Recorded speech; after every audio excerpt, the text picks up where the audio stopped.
ராதே கிருஷ்ணா. சுகமகரிஷி பகவானோட மத்ஸ்யாவதார வரலாறுன்னே சொல்லிட்டு வர்றார். பகவான் பிரளய கால பெருங்கடல்ல நீந்தி விளையாடுறதுக்கு முன்னாடி எப்படி தன்னோட பக்தனோட விளையாடினார்னு சொன்னார். தன்னோட கைகளுக்குள்ள சிக்கின குட்டி மீன் ஒரே பகல்ல 400 யோஜனை பரப்பி இருக்கிற பெரிய ஏரியையே ஆக்கிரமிக்கிற மாதிரி வளர்ந்துட்டதை பார்த்து வியப்படைஞ்ச மன்னன் சத்தியவிரதன் பகவான் தான் மீனுருவத்தில் வந்திருக்காருங்கிறதை உணர்ந்து பகவான் கிட்ட காரணத்தை கேட்டதை சொன்னார். தொடர்ந்து பகவான் சொன்னதை சுகமகரிஷி சொல்றார். பகைவெல்லும் சீலனே, இன்றில இருந்து 7வது நாள் பூலோகம், புவர்லோகம், ஸ்வர்லோகம்ங்கிற 3 லோகங்களும் பிரளயகால பெருங்கடல்ல மூழ்கப் போகுது. அப்படி 3 லோகங்களும் பிரளயகால பெருங்கடல்ல மூழ்கி மறையறப்ப என்னோட கட்டளைப்படி ஒரு பெரிய படகு உனக்கு பக்கத்தில் வரும். அப்ப நீ சகல ஜீவராசிகளோட சூட்சும சரீரங்களையும் மூலிகைகள், செடி கொடி மரங்களோட விதைகளையும் எடுத்துக்கிட்டு சப்த ரிஷிகளோட அந்த பெரிய படகுல ஏறிக்கோ. அந்த சமயம் எங்கேயும் ஜலமயமாவே காட்சியளிக்கும். வெளிச்சம் இல்லாம இருள் சூழ்ந்திருக்கும். எந்த விதமான கலக்கமும் கொள்ளாம சப்த ரிஷிகளோட பிரம்ம தேஜஸோட வெளிச்சத்துல அந்த பெரிய படகுல அமர்ந்துக்கிட்டு பிரளய கால பெருங்கடல்ல 4 பக்கமும் சுற்றி திரிஞ்சிட்டு வா. அப்ப வீசுற சூறாவளி புயலால படகு தத்தளிக்கும். நானும் அப்ப அங்க வருவேன். அப்ப நீ வாசுகிங்கிற பாம்பை கயிறா கொண்டு அந்த படகை என்னோட கொம்புல கட்டிடு. மன்னனே, பிரம்மதேவரோட இரவு நேரம் முடிகிற வரைக்கும் சப்த ரிஷிகளும் நீயும் அமர்ந்திருக்கிற அந்த படகை இழுத்துக்கிட்டு பெருங்கடல்ல விளையாடி திரிவேன். அப்படி சுற்றி திரிஞ்சுக்கிட்டு வர்றப்ப நீ கேட்கிற கேள்விகளுக்கு நான் உபதேச வாயிலா பதில் சொல்வேன். அப்ப என்னோட அருளால உபநிடதங்களில் வர்ணிக்கப்படுற என்னோட பெருமைகள் பற்றின விளக்கங்கள் உன் மனசுல தானாவே தோணும். இப்படி மன்னன் சத்தியவிரதனுக்கு கட்டளையிட்டுட்டு பகவான் அங்கேயே மறைஞ்சு அருளினார். மன்னனும் பகவான் கட்டளையிட்ட அந்த நேரத்தை எதிர்பார்த்துட்டு இருந்தான். ராஜரிஷியான சத்தியவிரதன் மத்ஸ்யமூர்த்தியான பகவானோட திருவடி தாமரைகளையே தியானிக்கலானாம். அதுக்குள்ள பகவான் சொன்ன மாதிரியே கடல் தன்னோட கரையை கடந்து பொங்க ஆரம்பிச்சது. ஊழிக்காலத்து மேகங்கள் பயங்கரமா மழையை பொழிஞ்சுது. அவன் பார்த்துட்டு இருக்கிறப்பவே பூமி முழுதும் கடல்ல மூழ்கிச்சு.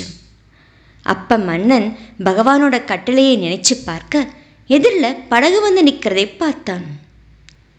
உடனே மன்னன் மூலிகைகள், செடி கொடிகளோட விதைகள் எல்லாவற்றையும் அள்ளி எடுத்துக்கிட்டு சப்த ரிஷிகளையும் அழைச்சிக்கிட்டு அந்த படகுல ஏறி அமர்ந்துக்கிட்டான். அந்த சமயம் சப்த ரிஷிகளும் மிக்க அன்போட மன்னனை பார்த்து, மன்னனே, பகவானையே நீ தியானம் பண்ணு. அவர் நம்மளை இந்த துன்பத்தில் இருந்து கட்டாயமாக காப்பார். நமக்கு வேண்டின நன்மைகளையும் நிச்சயம் செய்வார். இப்படி சொன்னாங்க. இப்படி சப்தரிஷிகள் சொல்ல மன்னன் சத்தியவிரதன் பகவானை தியானிக்க ஆரம்பிச்சான். அப்ப அந்த கடல்ல ஒற்றை கொம்போட 4 லட்சம் யோஜனை அளவு இருக்கிற தங்க திருமேனியோட ஒரு பெரிய மீனுருவம் தாங்கி பகவான் தோன்றினார். மகிழ்ச்சி அடைஞ்ச மன்னன் சத்தியவிரதன் முதல்ல பகவான் கட்டளையிட்ட மாதிரியே தன்னோட தோணியை வாசுகிங்கிற பாம்பு கொண்டு பகவானோட ஒற்றை கொம்போட இறுக்கமா பிணைச்சிட்டு துதிக்க ஆரம்பிச்சான்.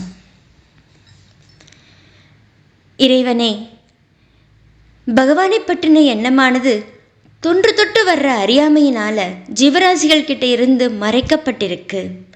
அதனால தான் அந்த ஜீவராசிகள் இந்த பிரபஞ்ச வாழ்க்கையில எண்ணற்ற துன்பங்களால வாடி வருந்துறாங்க. தங்களோட கருணையினால எப்ப அவங்க தற்செயலா தங்களையே சரணமடைகிறாங்களோ அப்பவே அவங்க தங்களை அடைஞ்சிடுறாங்க. அதனால எங்களோட அகங்காரங்கிற இதய முடிச்சை அவிழ்த்து உண்மையான முக்தியை கொடுக்கிற குரு நீங்க தான். இந்த ஜீவாத்மா ஒரு அஞ்ஞானி, நன்மை தீமைங்கிற பகுத்தறிவு இல்லாதவன். தன்னோட கர்மங்களினாலேயே தன்னை கட்டிக்கிறான். நன்மைகளை பெறணும்னு துன்பத்தை கொடுக்கக்கூடியதான கர்மங்களை அனுஷ்டிக்கிறான்.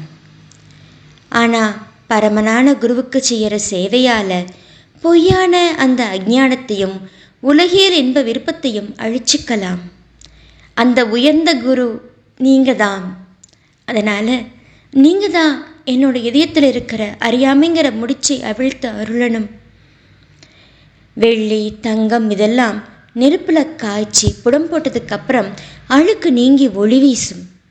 அதே மாதிரி ஜீவாத்மாவானவன் தங்களையே சேவிக்கிறதுனால மன அழுக்கும் அஞ்ஞானமும் எளிதாக நீங்கினவன் ஆகிறான். அவன் தன்னோட உண்மையான ஸ்வரூபத்தை உணர்றான். தாங்களோ அத்தனை சக்திகளுக்கும் ஒரே கொள்கலன்.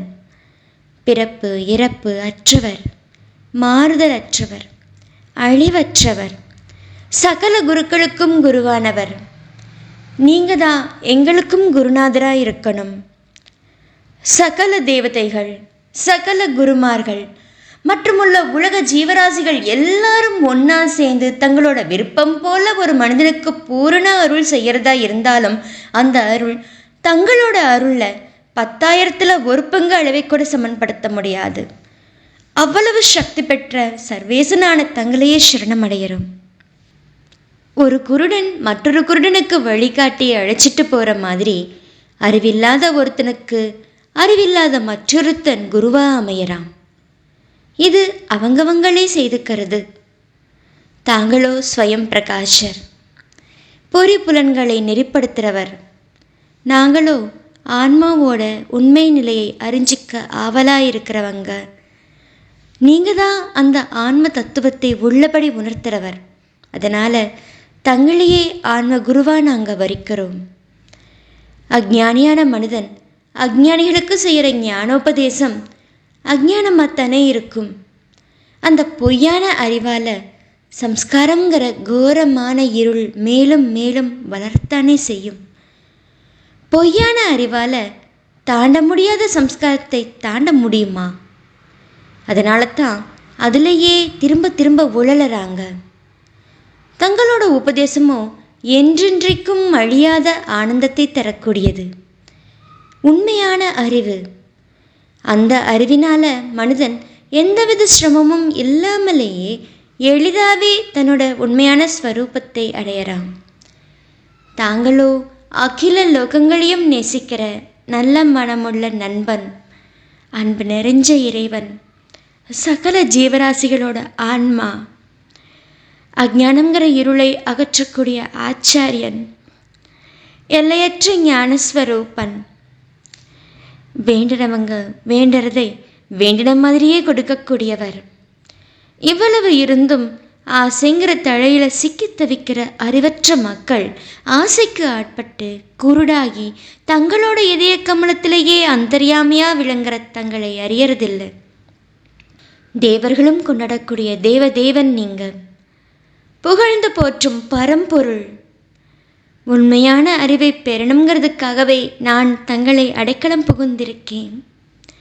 எம்பெருமானே, தங்களோட திருவாய் மொழியால் யான் எனது விருப்பு வெறுப்புங்கிற அஞ்ஞான முடிச்சுகளை அறுத்து தள்ளி என்னோட உண்மையான ஆன்மஸ்வரூபத்தை பிரகாசிக்கச் செய்யணும்னு வேண்டிக்கிறேன். பரீட்சித், மன்னன் சத்தியவிரதன் இப்படி வேண்டிக்க பரம புருஷனான பகவான் மத்ஸ்யமூர்த்தி ஊழி பெருங்கடல்ல நீந்தி விளையாடிக்கிட்டே அந்த அரசனுக்கு ஆன்ம தத்துவத்தை உபதேசித்தார். அப்புறம் ஞான யோகம், பக்தி யோகம், கர்மயோகம் அடங்கின மிகச்சிறந்த புராணத்தையும் உபதேசித்தார். அந்த புராணத்தை மத்ஸ்ய புராணம்னு அழைக்கிறாங்க. மன்னன் சத்தியவிரதன் சப்த ரிஷிகளோட அந்த படகுலையே உட்கார்ந்துக்கிட்டு பகவானால் உபதேசிக்கப்பட்ட ஜீவான்ம தத்துவத்தையும் பிரம்மஸ்வரூபமான ஆன்ம தத்துவத்தையும் ஐயம் திரிபர ஸ்ரத்தையோடு கேட்டு அறிஞ்சிக்கிட்டார். அதுக்கப்புறம் முதல்ல சொன்ன பிரளயம் முடிஞ்சதும் பிரம்மதேவர் துயில் களைஞ்சி எழுந்தார். அப்போ ஸ்ரீமன் நாராயணன் பிரம்மதேவருக்காக ஹயக்ரீவன்கிற அசுரனை அழித்து அவனால் அபகரிக்கப்பட்ட வேதங்களை பிரம்மதேவருக்கு திரும்பவும் கொடுத்தார். பகவானோட திருவருளால் சத்தியவிரத மன்னனும் ஞானம் விஞ்ஞானம்ங்கிற ரெண்டோட உண்மையான அறிவை அடைஞ்சு இந்த 7வது கல்பத்தோட வைவஸ்வத மனு ஆனான். தன்னோட மாயையால் மேனுரு கொண்ட மத்ஸ்யமூர்த்தியான ஸ்ரீமன் நாராயணன் மற்றும் சத்தியவிரத மன்னன் இந்த 2 பேரோட உரையாடலான இந்த சிறந்த புண்ணிய சரிதத்தை கேட்கறதுனால மனிதன் அத்தனை பாவங்களில் இருந்தும் விடுபடறான். பகவானோட இந்த மத்ஸ்யாவதார சரித்திரத்தை தினமும் ஓதுறவனோட விருப்பங்கள் அத்தனையும் நிறைவேறிடும். அவனுக்கு முக்தியான உயர்ந்த நிலை கிடைக்குது.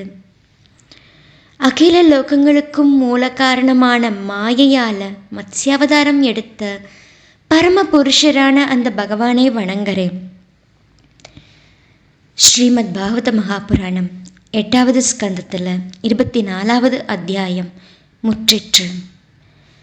8வது ஸ்கந்தம் முற்றிற்று. சர்வம் கிருஷ்ணார்ப்பணம்.